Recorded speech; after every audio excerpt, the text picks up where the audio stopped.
Pag minalas pa tayo, Joey, God forbid, baka maging North Korea pa ang maging presidente itong si Kim Jong-un. Grabe pag-twist sa narrative. Grabe, no? And now he's threatening na, ay, yung kapangyarihang mag-impeach sa amin lang yung binigay. Pag kayo nagbigay ng condition on how a person should be impeached, that's dangerous. Yun yung sinasabi ni Martin Romualdez. So, ibig sabihin, sinasabi ni Martin Romualdez dito, hoy, wag niyong ilimit yung power namin to impeach all of you, ah. No one is limiting your power to impeach, dumbass! Ladies and gentlemen, we are now on constitutional crisis territory. The legislature now is saying that the Supreme Court cannot question them. Diba? Sila lang to, kami lang to. Wala kayong karapatan na makialam sa amin. That is the message of Martin Romualdez. The House of Representatives has filed a motion for reconsideration before the Supreme Court. Alam mo, medyo weird yun, ano? Kasi the House of Representatives is a house divided. So, ibig sabihin, ano yan collegiate yung body na yan eh. Ang first question ko dito is that, mag-MR siya. Magmo-motion for reconsideration siya.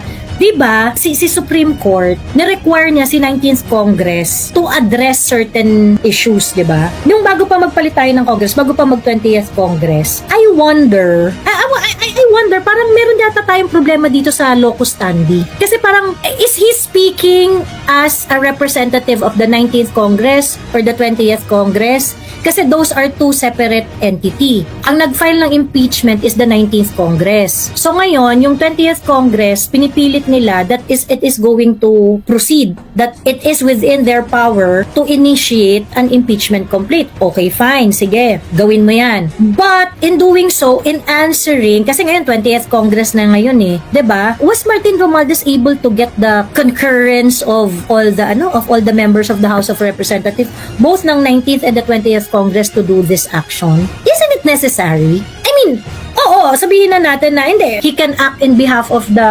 Congress. Pero ang daming parang kailangang puliduhin na posisyon. Kasi what's being asked is for the 19th Congress to comply na, nagawa niyo ba yung mga constitutional duties ninyo? Wala ba kayo nilabag? They are being asked of the factual antecedent of the issue and their justification why they believe they are correct. Diba? So, ngayon, since iba na yung composition iba na ang 20th Congress, ibang personality, ibang Congress ang 20th Congress. And I think now, because he is the House Speaker of the 20th Congress, is the impeachment matter already deliberated in the 20th Congress? So for him to file an MR, because he is now representing the 20th Congress, nagbotohan ba yung mga member for this specific matter?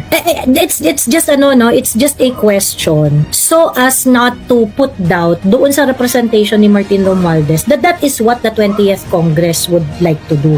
So, madali lang naman yan eh. Pakita niya, nag-meeting sila, tapos meron siyang boto ng majority ng Kongreso, di ba? This is not an act of defiance. It is an act of duty. Sabi niya, it's not an act of defiance, it's an act of duty, sabi niya. Pero nakalimutan niya na noong tinatanong sila ng Supreme Court, they were ordered by the Supreme Court to do certain things. 1, 2, 3, 4, 5, 6, ganyan. Pagkatapos, ang ginawa niya, di sila nag-reply, di ba?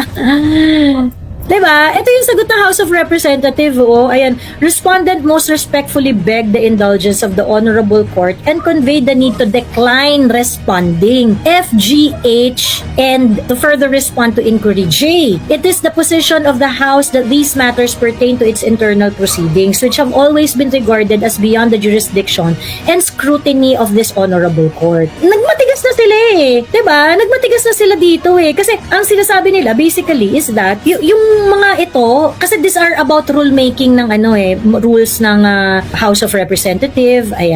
Ayun, yung F is as to the articles of impeachment transmitted to the Senate, which office or committee prepared the draft and when it was completed. They were being asked of details of this, yung letter F. Letter G is as to the article impeachment transmitted to the Senate when it was circulated to the members of the House of Representative, where it was circulated to all the members of the House of Representative. I think the Supreme Court is trying to decipher here. Were you able to really act on the first three impeachment? And you did not. you declined to respond. You did not want to answer. Diba? Tapos, now you're telling us that you're doing this because of the duty kinemerut. It is your duty to explain before the Supreme Court. Because the Supreme Court has the duty to ask. And hindi ko maintindihan dito why a lot of people are saying na the Supreme Court cannot ask them. Why? Is the legislature above the law? Above the judiciary? The judiciary cannot dictate the House of Representatives on how they're going to do their job. Like for example, dun sa pag-approve ng budget, those things that are within the realm of the legislature. Hindi kayo kayang sabihan ng Supreme Court kung ano ang dapat nyong gawin. Pero ang Supreme Court, meron siyang karapatan na magsalita at magtanong sa mga ginagawa ninyo, especially if there is a justiciable question that is presented before them. And what is being presented to them is the fact that whether or not you exercise your power prudently in accordance with the Constitution doon sa pagtrato ninyo sa 4 na impeachment complaint na final before the House of Representatives. So ayan, these are the 4 questions, no? Yung F, G, H, and J. Yung letter H is as to the article of impeachment transmitted to the Senate when it was circulated to the members of the House of Representatives, whether it was accompanied by the evidence for each article charged, or if it was a committee report for the information. The court definitely wanted to know, to recon when exactly the initiation of the impeachment happened for the 4 impeachment complaint. And you did not want to answer when you were being asked. Letter J, as to the articles of impeachment transmitted to the Senate, whether each of the members of the House of Representatives had time to peruse the charges and the evidence before affixing their consent. It is the right of Martin Romualdez to question the decision of the Supreme Court. Part naman ng right nila yan to na para, oy, Supreme Court, baka naman you want to reconsider yung decision ninyo. Because it's really part of the remedy, part yan ng rules ng Supreme Court. You can take advantage of it. But to say that it is your duty to do this, you already failed. Nung nire-review pa lang to ng Supreme Court, you were already asked to do your duty, which is to explain F, G, H, and J doon sa order ng Supreme Court. And you did not do your duty, Martin Romualdez. Anong problema mo? Diba? Tas ngayon biglang bayani ka because you want to do your duty. Gago ka ba? To challenge the authority of the court, we seek only to preserve the rightful role of the House. By declining the order of the court to explain yung 4 na items na yun, no? Actually, china-challenge na nila yung china-challenge na nila yung Supreme Court. And these people, dahil nga magaling silang mambola, magaling silang magsinungaling, they are going to phrase it as if, hindi naman namin china-challenge, respectful nga kami, ganyan-ganyan. Well, in real life, if someone is going to do this sa Supreme Court, sa korte, na hindi, ayaw na namin mag-explain, hindi, ganyan. Sa totoo lang, masasabunin na yan ng Supreme Court You do not do that to us. Gagano na yung Supreme Court dyan. Tinatanong ka, ayaw mong sumagot ng Supreme Court? Masasabong ka dyan. Actually, sa totoo lang, at this point, yung Supreme Court nga parang ang ang tolerant pa nila dito kay Martin Romualdez at saka sa House of Representatives. I believe the Supreme Court is experiencing a lot of pressure. Naninimbang din sila Kasi to be told by the House of hindi kami sasagot dyan, magde-decline kaming mag-answer. That is actually disrespect already to the Supreme Court. And the audacity of people na na nagde-defend sa House of Representatives saying na hindi lahat pwedeng tanungin ng Supreme Court. Bakit? Kailan nagkaroon ng ganung limitation sa Supreme Court? Antindi nyo naman, pagdating nga sa legislative inquiry, you can ask anything under the sun, kahit nga hindi prudent, kahit nga kabobohan, kahit nga katangahan. Ang lawak-lawak ng discretion na binibigay ninyo sa mga members ng House of Representatives pagdating sa mga legislative inquiry. And that is in the exercise of the power of the legislature, of the House of Representatives and the Senate. Pagkatapos sasabihin ninyo na ang Supreme Court walang karapatang magtanong doon sa mga 4 na tanong na yon, that's just really, really weird. Sa totoo lang. And nakakawalang respeto. Ito yung sinasabi ko kasi na ang problem doon sa education natin, hindi naman kasi talaga natututo yung mga tao. Dahil yung mga tao na mataas ang pinag-aralan, they are very willing to be tool of power. Na kahit magagaling sila, iba pa dyan, Chief Justice, naging dati pang Chief Justice, but they are going to parang say na, hindi, kasi hindi naman lahat pwedeng tanungin lang Of course, the Supreme Court can question anything under the sun as long as there is a justiciable issue presented before them. Tangina, Sana, legislature nga pwede yung ganun pagkatapos Supreme Court pa yung hindi. Sinong mas magaling magtanong, Supreme Court o mga congressman? 'Di ba? The voice of the people in the process of accountability. Kaya I wanted to go back dun sa ano yung power nito? Saan nanggagaling yung authority ni Martin Romualdez dito na voice of the people, kineme, ganyan. Was it deliberated in Congress that you're going to do this action in behalf of the 20th Congress? So who exactly are you representing here? Are you representing the 19th Congress or the 20th Congress? I would like to know exactly. Well, I think talagang part to ng distraction. Pero at the same time, it has to be talked about as well. Kaya nga, pagka kunwari may mga ganitong bagay, o pag-usapan natin yan, pero wag natin kalimutan yung mga totoong issue.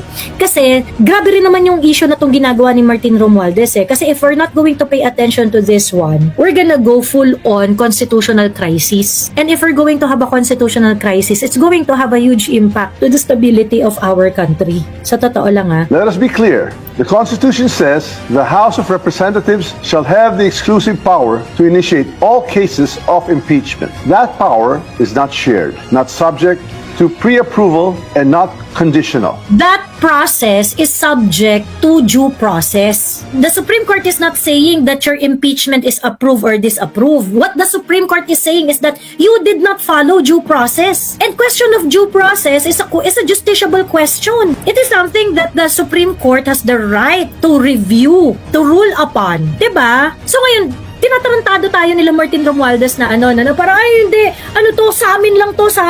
So ibig sabihin, itong power na to, it is exclusively yours that nobody can touch it. Whatever you want to do with it, nobody can touch it. Are you fucking kidding me? So ibig sabihin, shielded kayo sa kahit anong grave abuse of discretion na i-exercise niyo dyan sa act nyo na yan? Tarantado ba kayo? Ano kayo, anak ng Diyos? Pagdating po sa due process, lahat po yan, subject yan ng pantay-pantay tayo dyan. Kaya nga tanong dyan, did you follow or not? Yun lang naman yung sinasagot ng Supreme Court and the Supreme Court is saying, you did not follow.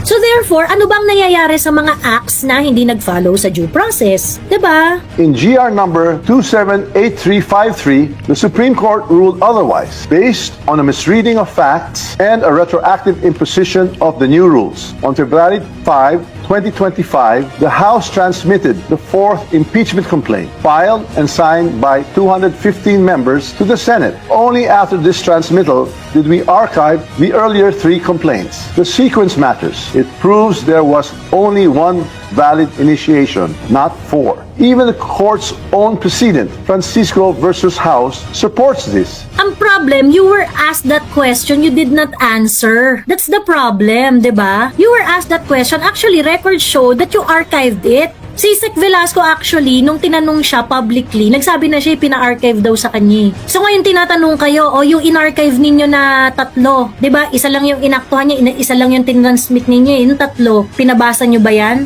sa mga kongresista? Oo o hindi. Kasi deliberately withholding yung first three, hindi nyo pinabasa sa mga kongresista, hindi nyo pina-review, hindi nyo what made you decide na yung isa lang ang magpo-proceed? What made you decide na yung tatlo, buburuhin ninyo sa cabinet, pagkatas yung isa lang, ito lang yung papaikutin natin, tas nakakuha ng 2/3 votes. 'Di ba? What happened to the three?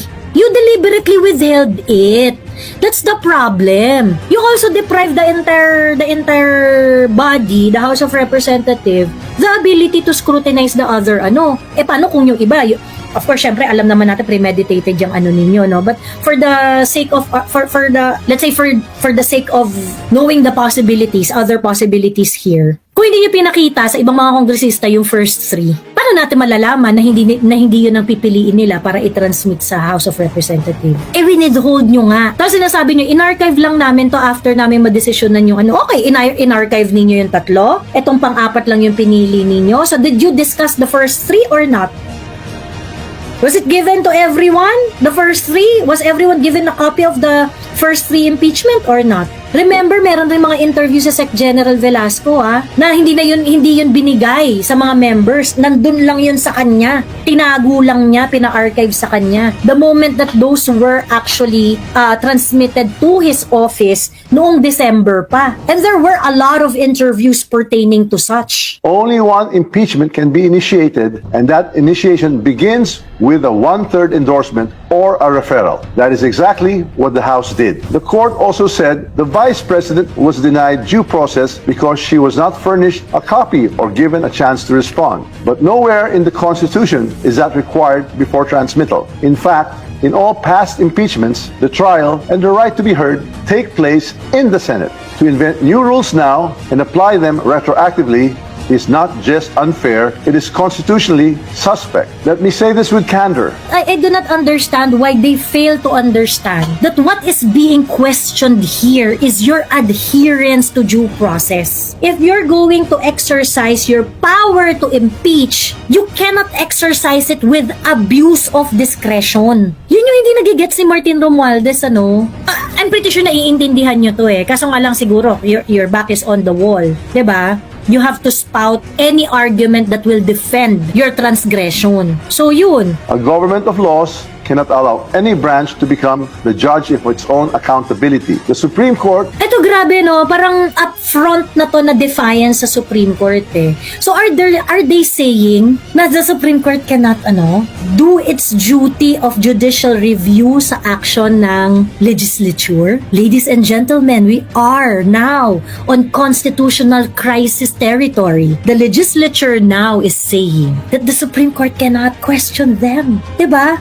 Sila lang to, kami lang to. Wala kayong karapatan na makialam sa amin. That is the message of Martin Romualdez. Is a co-equal branch of government. Its wisdom is deep, its authority is real. But its members, like the President and the Vice President, are also impeachable officers. When the court lays down rules for how it or others like it may be impeached, it puts itself in the dangerous position of writing conditions that may shield itself from future accountability. Grabe, no? And now he's threatening na, ay, yung kapangyarihang mag-impeach sa amin lang yung binigay. Pag kayo nagbigay ng condition on how a person should be impeached, that's dangerous. Yun yung sinasabi ni Martin Romualdez. So, ibig sabihin, sinasabi ni Martin Romualdez dito, hoy, wag niyong ilimit yung power namin to impeach all of you, ah.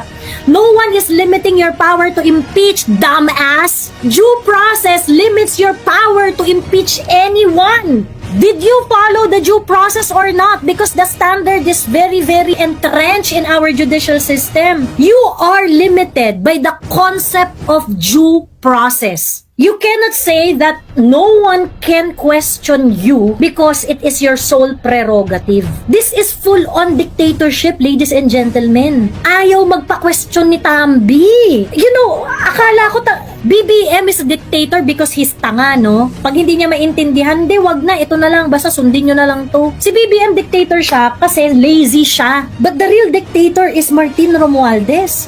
We are now being ruled by the House of Representatives. This person na hindi man inelect nationally, papaalala ko lang kay Martin Romualdez, your power is based on the handbook of the Congress.